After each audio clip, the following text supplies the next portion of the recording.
Bienvenue à Bizarre. Oui, notre pièce s'appelle Bizarre. Mais ce n'est pas parce qu'on se sent bizarre. Non, pas du tout. Nous, nous sommes normaux. Ça veut dire quoi, être normal? Normal, de bon, qui conforme à la norme, à l'état le plus fréquent. Qui n'est pas exceptionnel. C'est qui décide de la norme? La société. Être seulement la société, ça veut dire quoi être normal?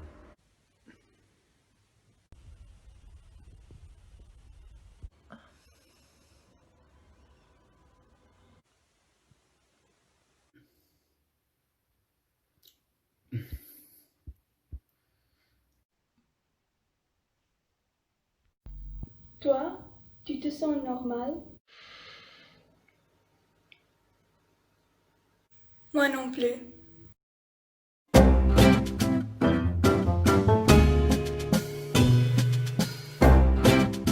Tout le monde dit que la naissance d'un bébé, c'est un miracle, que c'est le meilleur moment dans la vie d'une famille.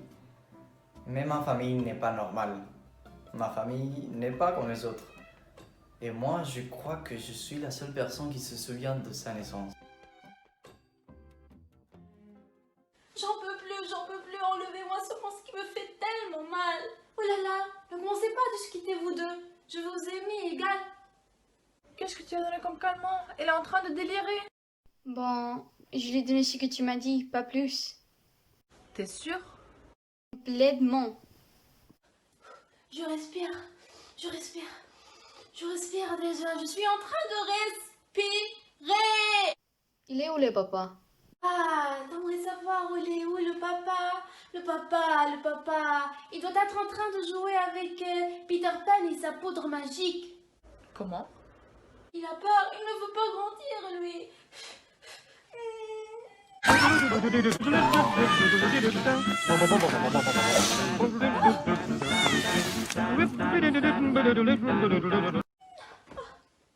À ce moment-là, j'ai déjà pensé que ce monde n'était pas fait pour moi, que je voulais rentrer dans le ventre de ma mère et ne plus jamais sortir. Oh là là, tu es le plus beau monstre, mon petit. Vous voulez le prendre? Ben tant pis pour vous, moi j'ai déjà proposé. Oh mon petit monstre mignon. Est-ce que tu crois qu'on devrait appeler la psychiatrie? Ça va bien. Oui ça va, mais au cas où vous avez eu l'idée d'appeler un psychiatre, j'ai aucun problème de vous tuer psychologiquement et physiquement. Ça veut dire de miner tout l'amour que vous avez pour vous et vous arracher la peau petit à petit jusqu'à ce que vous serez une petite montagne de viande. Vous comprenez? Ah oui, bien sûr, madame. Oui, bien sûr, madame. Personne n'enlèvera mon petit monstre. Tu vois mon petit monstre? Être peur parfois sert à faire peur aux autres et protéger les tiens. Quand je suis rentré à la maison, mes deux mamies n'ont pas arrêté de me chatouiller, de me caresser.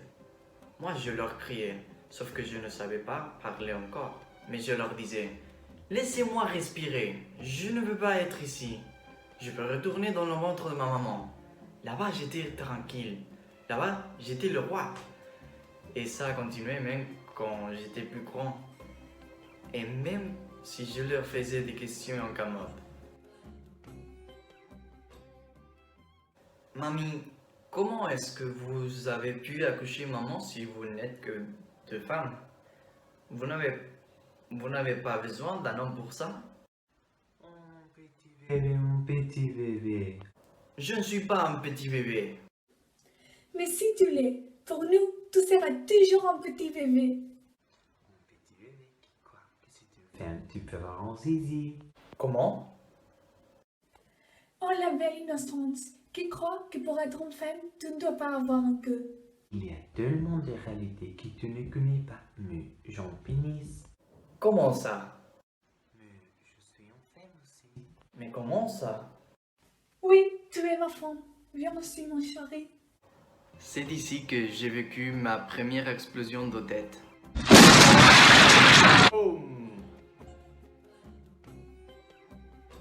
Alors j'essayais de parler avec mon papa et ma maman pour sortir de tout. Ah, ça y est, elle te l'a dit. Vous avez entendu? Viens Nicolas, viens jouer au cache-cache avec moi. Nicolas! Papa, laisse Nicolas Nicolas! tranquille. Tu vois pas qu'il veut parler? Allez Nicolas, viens jouer au cache-cache avec moi. Ah, papa, il veut toujours jouer cet homme-là. Il est un grand enfant. Il veut toujours jouer. Il veut pas grandir. Allez, Nicolas, viens, assieds-toi ici. Je suis caché. Allez, Nicolas, explique-moi. Qu'est-ce qu'elle t'a dit, mamie Carole? Aïe, taisez-vous vous deux. Je veux bien écouter mon petit monstre. Laisse tomber, maman. Vous êtes toujours trop occupée pour parler avec moi. Finalement, je me suis enfermé dans ma chambre pour réfléchir à propos de ma famille qui devenait, à mon avis, de plus en plus bizarre. À l'école, personne n'avait une famille telle que la mienne. Salut grand frère, salut petite sœur. Vous savez que mamie Carole a un zizi? Et oui, ça fait longtemps qu'elle me l'a dit. Et toi petite sœur, tu savais? Salut Nicolas, qu'est-ce que tu dis? Et oui, mamie me l'avait dit quand j'avais à peu près ton âge. Et je crois quand même qu'il y a des choses qui sont beaucoup plus graves. Je ne comprends rien. Regarde, on est tous un peu différents, les uns de les autres. Maman, ici, c'est tout. Non, c'est pas tout, c'est bizarre. Pourquoi? Toi, tu es en dépression. Elle chante tout le temps. Maman a des amis imaginaires. Papa se croit un enfant. Et mamie un pénis. C'est la vie, mon frère. Et en plus, l'oncle Charles et la tante Joséphine. Richard et la tante Joséphine, ils parlent tout le temps de tout ce qu'ils font et ils n'écoutent jamais. Ils sont les meilleurs en tout le temps. Ils sont des fourreux qui te sont mis le cerveau. Tellement. Et t'as mal à la tête pendant 3 jours.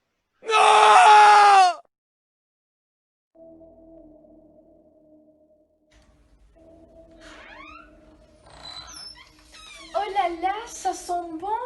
Tu avoues que cuisiner ou c'est le mamie qui en fait?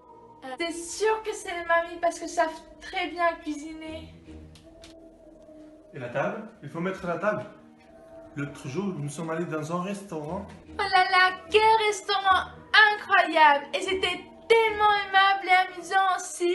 Et il y avait une serveuse qui n'arrêtait pas de faire des blagues. Tu t'en souviens, celle du lapin?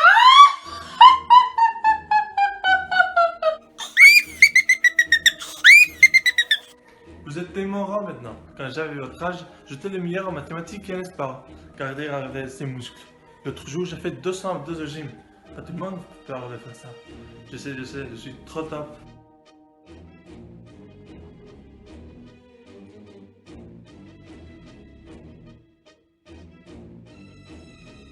Vous savez que la musique a toujours accompagné l'effort physique. Il est prouvé que permet d'améliorer les performances physiques tout en réduisant les efforts et les sensations de fatigue, de monotonie, de douleur. Quel que soit l'effort pratiqué, les vertus de la musique sont merveilleuses. Elle réduit le stress et facilite le régime. J'ai perçu de réalité sur un gym. Oui, et manger bien, c'est aussi important. Au moins savoir d'où vient ce que tu manges. Nous, on sait tout le temps tout. On fait tout bien. C'est important de le dire, hein, parce que tout ce qu'on dit, ça devient réel. Si tu crois à fond, ça devient réel.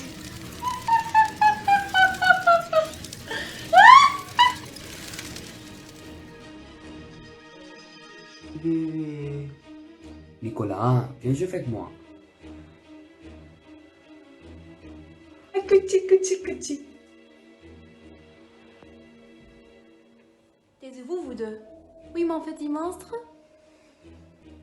Si, c'est notre mamie. Je veux devenir normal!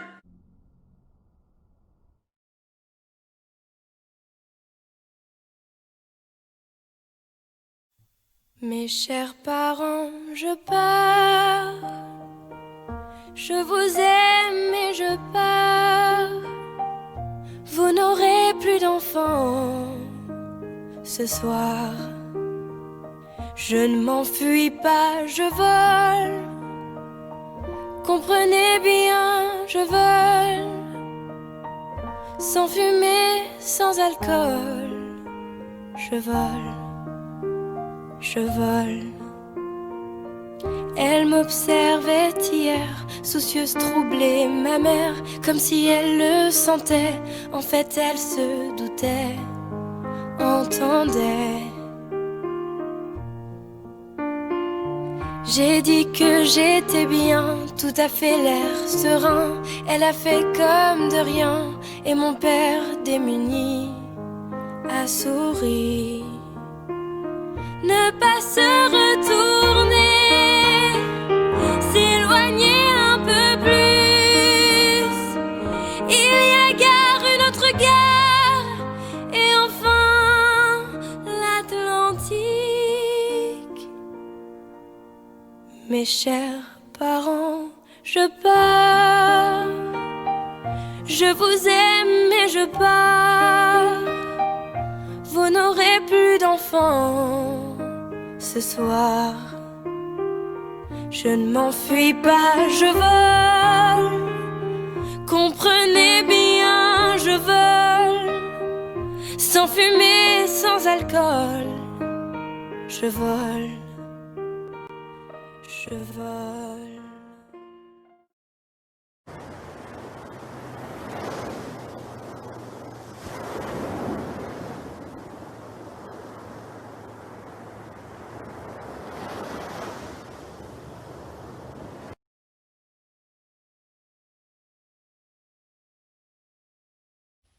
Chaque jour, je me sens bizarre.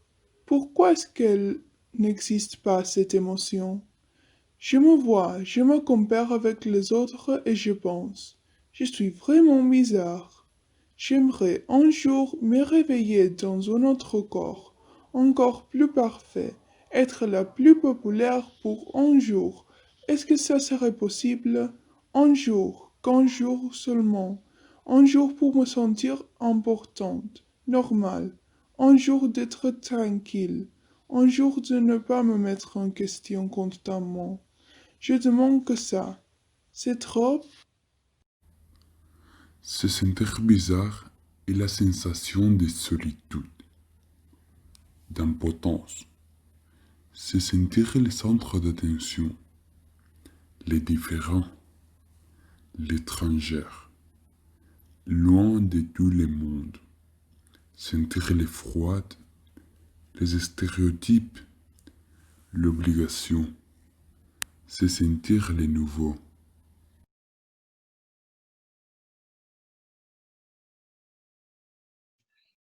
Bienvenue à l'école de la normalité.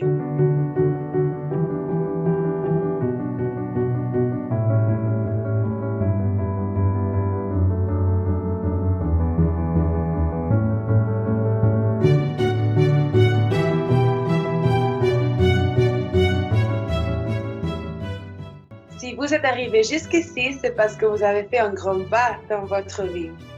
Vous vous êtes rendu compte que vous n'étiez pas normal du tout, que vous étiez un simple déchet pour l'humanité. C'est pour ça que vous avez décidé enfin de redresser votre vie pour devenir quelqu'un de normal.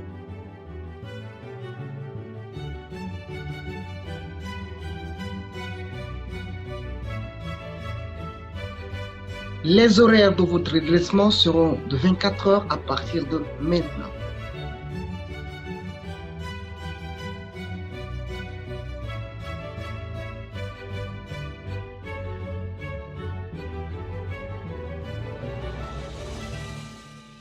Souvenez-vous de sourire. Pour être normal, il faut sourire à tout prix. Parlez doucement. Gagnez de l'argent. Le plus d'argent vous gagnez, le plus point de normalité vous aurez. Et il faut surtout gagner plein de likes dans les réseaux sociaux.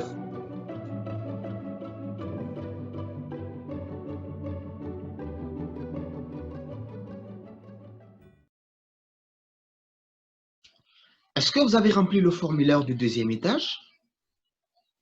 Celui de 5e. Alors, vous n'avez qu'à signer le contrat? Ce n'est pas nécessaire que vous les ayez simplement signés. Il dit que pendant ce temps, nous avons vos droits d'image et le pouvoir sur votre corps. Et nous vous remplirons la tête de bonnes idées et vous rejetterez les mauvaises. Ce qui veut dire que vous deviendrez complètement normaux. Les personnes vous verront et penseront: oh, ils sont tellement normaux, ils sont adorables. À niveau esthétique, ce qui est le plus important, c'est la question de la peau. Quelle question? Bon, c'est évident. Pour être normal, il faut avoir la peau beaucoup plus. Vous êtes trop beau. Plus brun tu es, plus de normalité tu gagnes. Bon, on laisserait ça pour la semaine prochaine. Comme ça, on aura 7 jours pour te convaincre.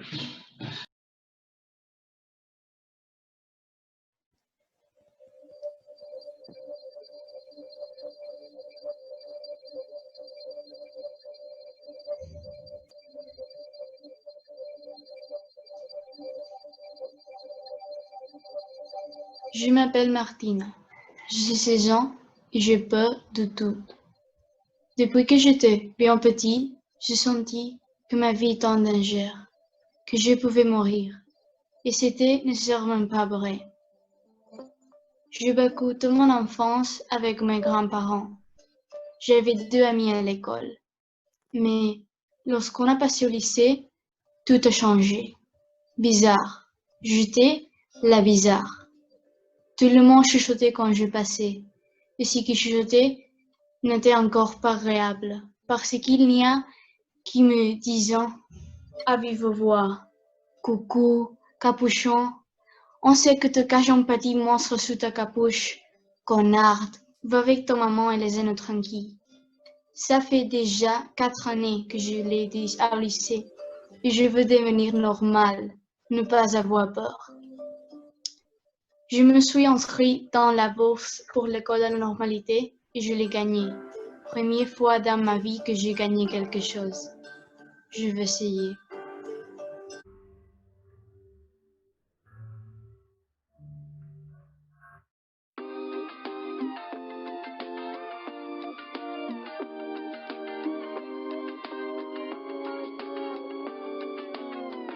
La tristitude, c'est quand tu viens juste d'avaler un cure-dent.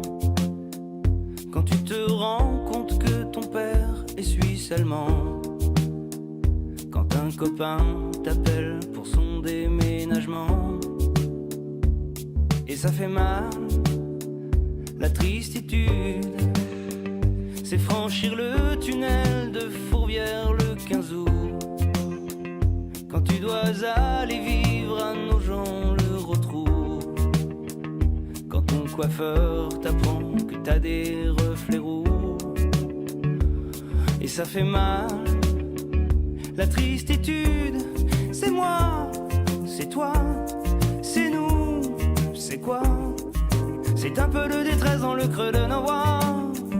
La tristitude, c'est vous, c'est eux, c'est vous. C'est la vie qui te dit que ça ne va pas du tout. La tristitude, c'est quand t'es choisi pour être gardien au handball. Quand t'es dans la mercose de la princesse de Galles. Quand samedi soir, c'est ta fille qui joue sur Canal. Et ça fait chier, la tristitude. C'est quand tu marches pieds nus sur un tout petit Lego. C'est quand lors d'un voyage en Inde, tu bois de l'eau. Quand ton voisin t'annonce qu'il se met au saxo. Et ça fait mal, la tristitude. C'est moi, c'est toi, c'est nous, c'est quoi? C'est un peu de détresse dans la crâne à la voix. La tristitude, c'est vous, c'est eux, c'est vous. C'est la vie qui te dit que ça ne va pas du tout. La tristitude, c'est quand ton frère, si à moi, t'apprend qu'il a le sida. Quand ta femme fait de l'échangisme un peu sans toi. Quand des jeunes t'appellent monsieur pour la première fois. Et ça fait mal, la tristitude. C'est devenir styliste, mais pour Eddie Mitchell, c'est conjuguer, bouillir au subjonctif pluriel. C'est faire les courses le samedi d'avant Noël. Et ça fait mal, mal, mal, la tristitude, c'est moi.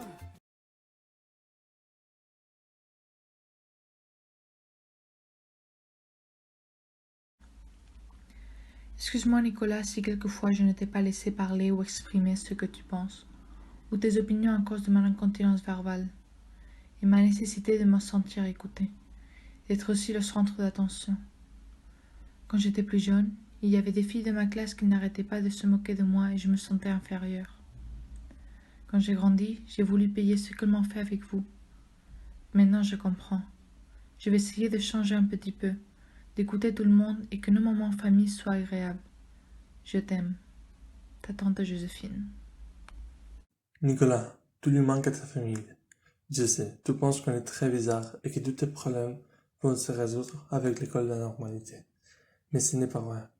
Aucun cours peut changer une famille entière et je pense pas que tu vas vouloir nous voir après qu'il te change la mentalité. Si tout revient, je promets que Joséphine et moi, on va essayer d'être moins arrogants. Bisous, ton oncle Charles.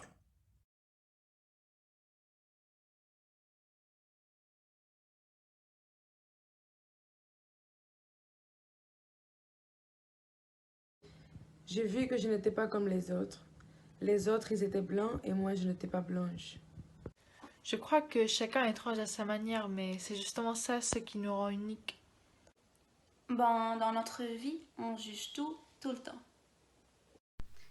Les gens qui critiquent les autres, ils n'ont pas le courage pour monter leur rareté. J'aime les gens bizarres parce qu'ils sont originaux. Pour moi, être bizarre, c'est être normal. Pour moi, la normalité n'existe pas.